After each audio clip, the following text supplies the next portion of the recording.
21, obrigado pela sua audiência. Está começando mais um programa Luz da Vida, nosso compromisso dominical, sempre no pôr do sol, desse que é o primeiro dia da semana, dia em que celebramos a vitória de Cristo sobre a morte. Obrigado pela sua audiência. Damos continuidade ao nosso propósito de comentar os salmos do Saltério, o livro da Bíblia que contém esses 150 poemas, o livro de oração por excelência dos judeus e dos cristãos. O Salmo 9 é o objeto de nossas atenções já há vários programas, o salmo que foi redigido pelo próprio rei Davi. Hoje nós vamos comentar a partir do versículo 5. No programa anterior, terminamos sempre com os padres da igreja, terminamos de comentar o versículo 4. Então, vamos avançar. Com a palavra o rei Davi, Salmo 9, versículo 5. Pois tomastes a vós meu direito e minha causa. Assentastes, ó justo juiz, em vosso tribunal. Davi redigiu esse salmo muito provavelmente num contexto de sofrimento, de aflição, diante dos seus inimigos, que não eram poucos, a começar do seu próprio filho Absalão. A prova disso, não apenas o livro dos reis, o livro das crônicas, etc., que narram esses episódios constrangedores do ódio do seu próprio filho contra o rei Davi, mas também vários salmos. Pensemos, por exemplo, o salmo de número 3, já comentado aqui, salmo de Davi, quando fugia de Absalão, seu filho. Então, o contexto do Salmo 9 é muito parecido com o contexto do Salmo 3. E aqui o rei Davi, digamos assim, descreve o ato de confiança dele e de entrega a Deus como o ato de uma pessoa inocente que está sendo vítima do ataque dos inimigos e ele se dirige a Deus como juiz, pedindo ao justo juiz que no seu tribunal aceite sua causa, aceite a sua defesa, reconheça a sua inocência. Por isso, ele vai falar, tomastes a vós meu direito e minha causa. Ou seja, eu estou sendo vítima destes oponentes e sou inocente. Assuma, portanto, Senhor, a minha causa. Veja que eu sou inocente, veja que eu não tenho culpa. Me defenda, justo juiz. Santo Agostinho e São João Crisóstomo vão nos presentear com duas belas interpretações desse versículo. Vamos começar pelo Boca de Ouro, São João Crisóstomo, padre da Igreja dos séculos IV e V, nasceu no ano 347, morreu no ano 407. Ele se exprime em termos humanos, mencionando o tribunal e, quando fala do justo juiz, refere-se exatamente a Deus e exprime algo que pertence indissoluvelmente à sua essência, o que não se pode dizer dos homens. Estes nem sempre julgam com justiça, ainda que sejam justos 1000 vezes, pois desconhecem o que é justo por ignorância ou negligência. Deus, pelo contrário, que não tem nada disso, conhecendo e querendo, emite a sentença justa. Por isso, a frase assentastes, ó justo juiz, em vosso tribunal, significa julgastes, perseguistes, vingastes os meus inimigos. É óbvio que a pessoa mais abalizada para recitar esse salmo é aquela que recita-o na inocência. De nada adianta, diante de Deus, você recitar essa frase, tomastes a vós meu direito e minha causa, se você, na verdade, é culpado diante de Deus. Sim, não vou aqui analisar os casos em que inimigos perseguem uma pessoa pelo fato de essa pessoa ter cometido um deslize, ter feito um mal.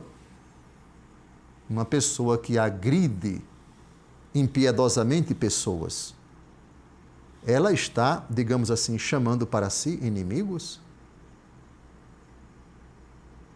Então, se ela agride, se ela ofende, se ela pratica injustiça e continua no pecado, e esses inimigos, de certa forma, respondem com ataques, etc., e ela recita o Salmo, não vejo muito sentido no meu entendimento dizer: tomastes a vós o meu direito e minha causa.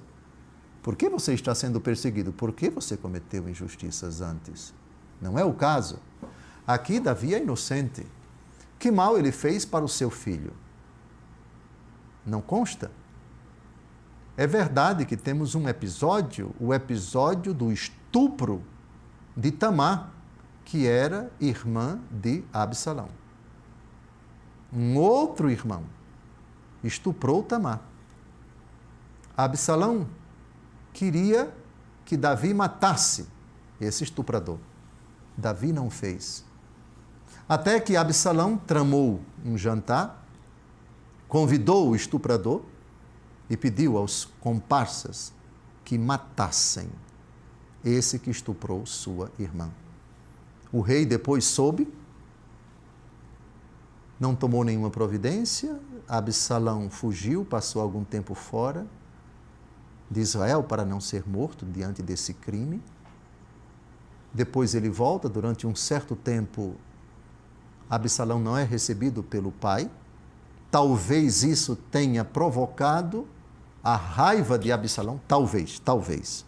Isso tenha provocado a raiva de Absalão contra o seu pai. Em todo caso, mal físico, prejuízo à pessoa de Absalão, o pai dele, o rei Davi, nunca fez. Então, tomastes a vós o meu direito e minha causa? Senhor, que mal eu fiz para que o meu próprio filho me odiasse dessa maneira? E com um agravante, agora não é somente o filho, são várias pessoas que estão com o filho, contra o rei Davi. De Davi para todos nós. Aqui, Deus Todo-Poderoso nos chama a olhar para a nossa própria vida e se, na condição de inocentes, na condição de quem nada tem a nossa consciência de que nos acusar, e de fato esses ataques dos inimigos são algo verdadeiramente sem nenhuma culpa minha, sem nenhuma culpa nossa, nada eu fiz propriamente. A pessoa pode rezar esse versículo. Tomastes a vós o meu direito, a minha causa, eu sou inocente, Senhor. Justo juiz que sondas os corações, que perscruta os rins, tu sabes que eu sou inocente, que esses ataques são injustos.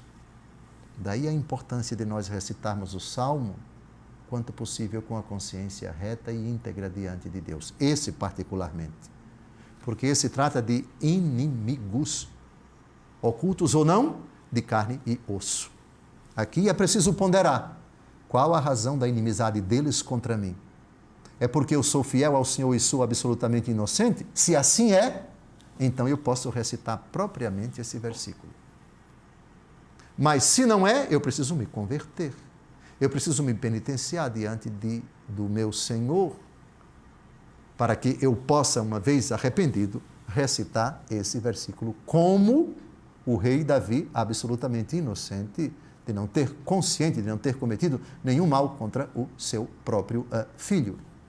Por outro lado, quando se trata de inimigos espirituais, propriamente, penso que, ainda que você esteja nas trevas, mas se você se dispuser a se arrepender, se você romper com o diabo, se você disser, como o filho pródigo disse na pocilga, vou levantar-me, vou ao meu pai e direi, pai, pequei contra o céu e contra ti, já não sou digno de ser chamado teu filho, aí sim, caríssimo, você pode verdadeiramente recitar do fundo do coração esse versículo 5.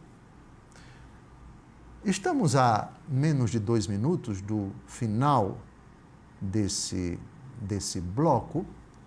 Eu quisera convidar você para uma reflexão que vai ser desdobrada no próximo bloco. Qual é a reflexão? E ela parte dessa realidade. Ó justo juiz, vos assentastes em vosso tribunal. O tribunal de Cristo já está em ato. o Senhor que conhece os nossos corações já emite uma sentença. E no presente, Jesus diz, quem crê no Filho do Homem não é condenado, mas quem não crê já está condenado. Por que não creu? É a temática do capítulo 3 do Evangelho segundo João. Essa realidade que nos acompanha, que é uma expectativa feliz, que vai se manifestar na hora da nossa morte. Cristo em seu tribunal irá nos julgar. Cristo, como Filho do Homem, vai emitir a sentença sobre toda a humanidade, separada em dois frontes, os da direita, os eleitos, e os da esquerda, os condenados. No segundo bloco, eu quero refletir sobre isso, o juízo final, o juízo particular, que nos aguardam quando nós deixarmos esta vida. Ao deixarmos a vida, juízo particular. E no derradeiro dia da história da humanidade, quando Jesus vier em glória, o juízo final, o arremate da história, o pronunciamento da sentença definitiva. Apartai-vos de mim, malditos, para o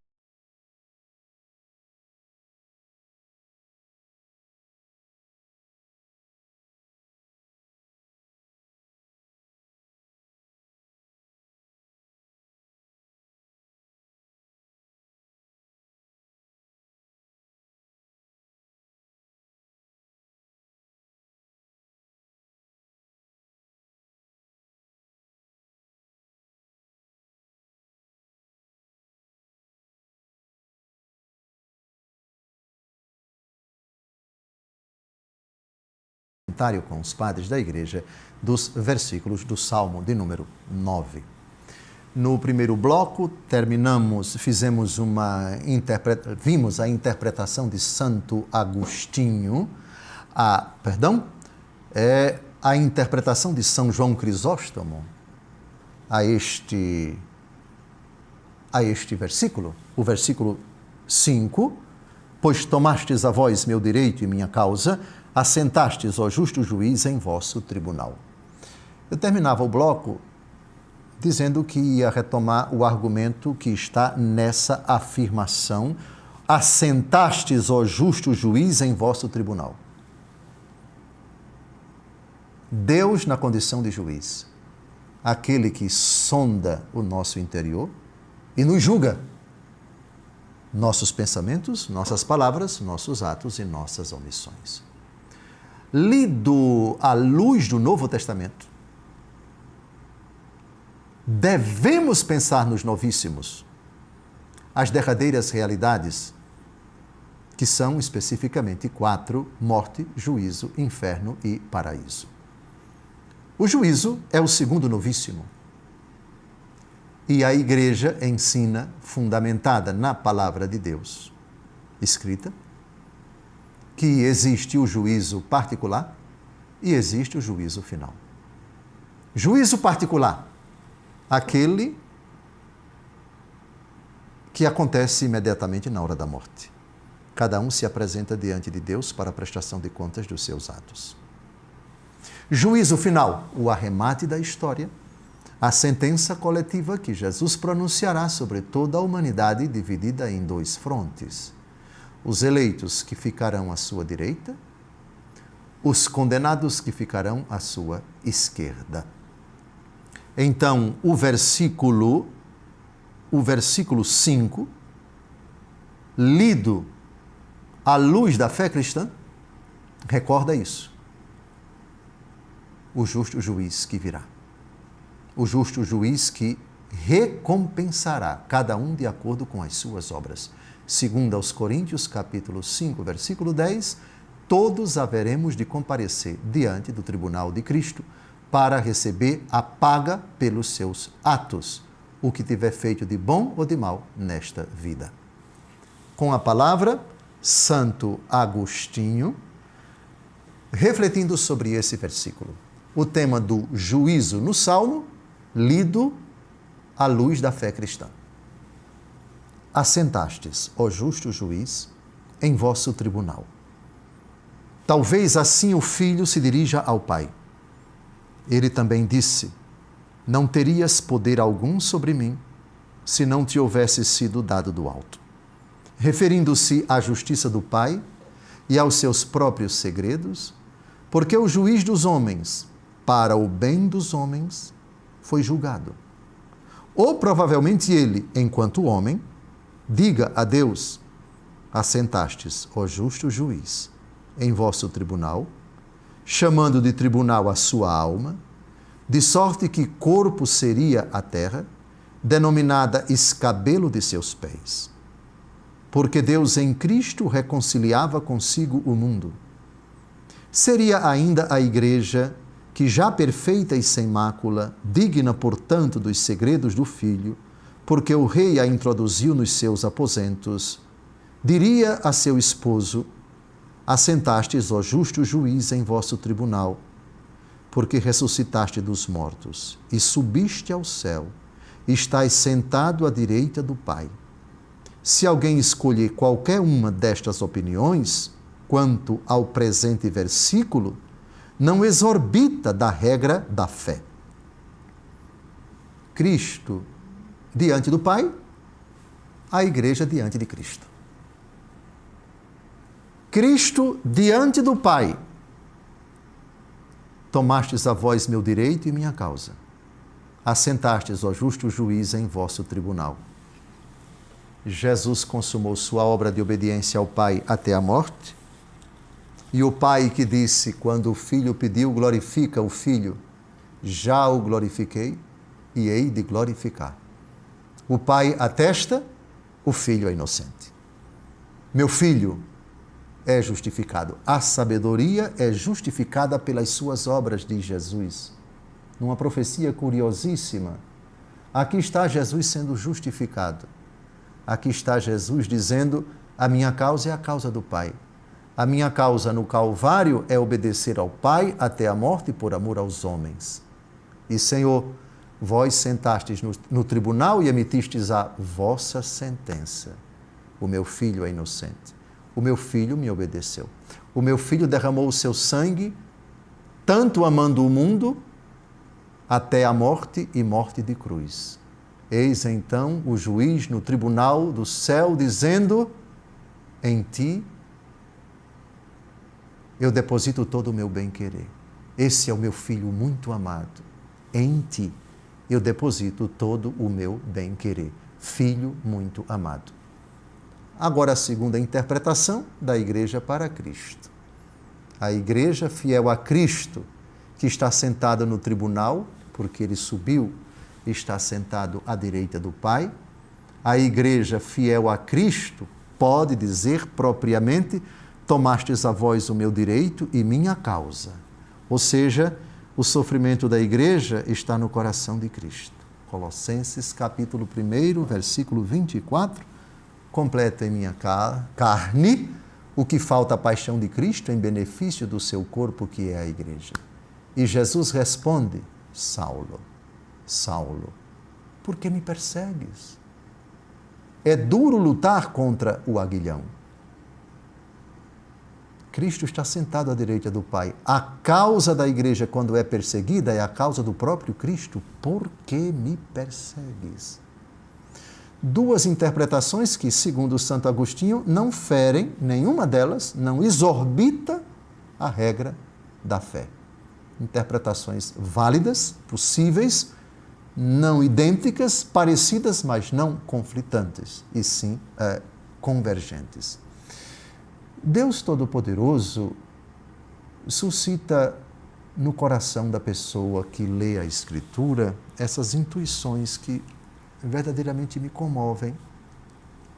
Sabem por quê?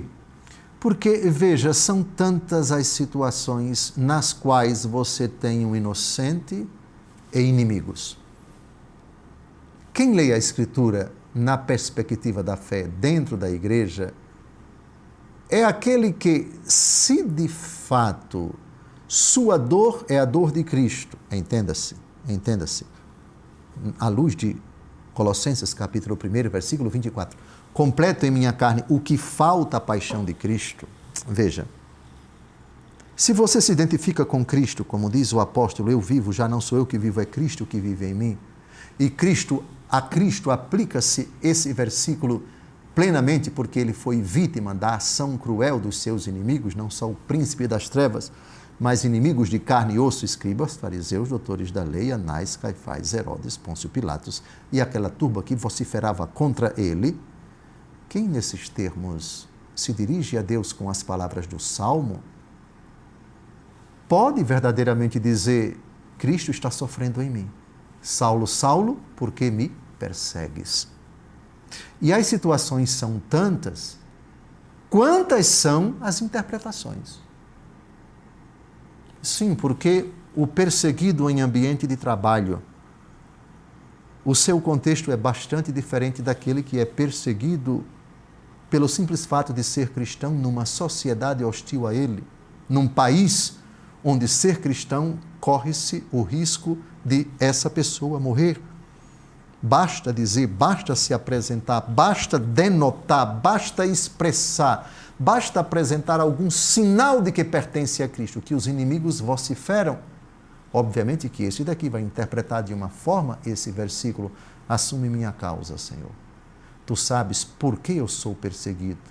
Aqui, talvez, seja a inveja, o desejo de competição, de rivalidade, a simples raiva pelo fato de você brilhar pelo seu comportamento, etc. Aqui o contexto é outro. Aqui é um contexto, digamos, ideológico, religioso, fanático, onde os cristãos que estão sendo vítimas desses inimigos de outras denominações, outras convicções, filosofias, ideologias ou convicções religiosas, eles sofrem por causa disso. Por isso o apóstolo, por isso Santo Agostinho alarga o horizonte e apresenta possibilidades de interpretação, dizendo: se alguém escolher uma dessas opiniões, uma dessas chaves de leitura, ele, quanto ao presente versículo, não exorbita da regra da fé. Eis a beleza da palavra de Deus que permite tantas chaves de leitura para um único versículo. Está terminando o nosso programa.